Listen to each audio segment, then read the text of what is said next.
Meron tayo ditong pad thai. Dali lang naman siya. Kailangan lang natin dito is chicken breast, bean sprouts, 1 egg, saka calamansi. Lahat yan meron tayo dito.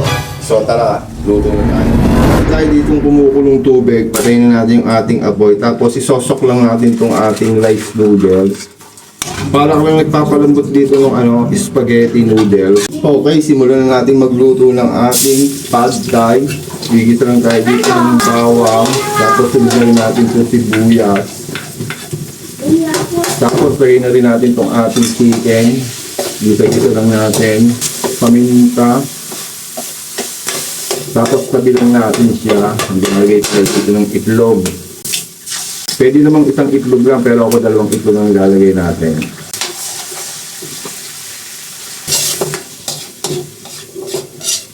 Tapos lagay na rin natin yung ating hipon.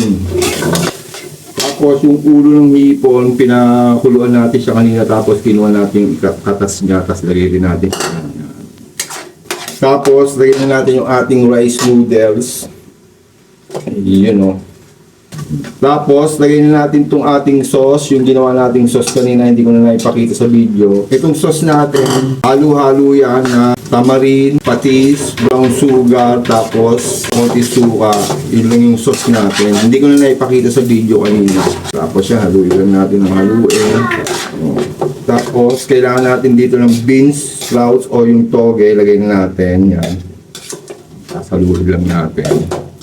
Pwede na natin patayin yung ating apoy. Tapos lagyan natin siya ng spring onions. Yun. Yung spring onions na pinatuyo. Tapos yung mani niya, hindi rin natin nailagay kanina. Tapos meron ditong chili flakes, pero hindi na natin ilalagay kasi kakain din yung mga bata. Itong kakainin ko na lang, lalagyan natin ng chili flakes yan. Calamansi. Yun. Okay, tapos tukumin na natin. Ang sarap nung yung toge niya o yung beans sprouts. Medyo crispy. Champion siya. Champion! Try nyo.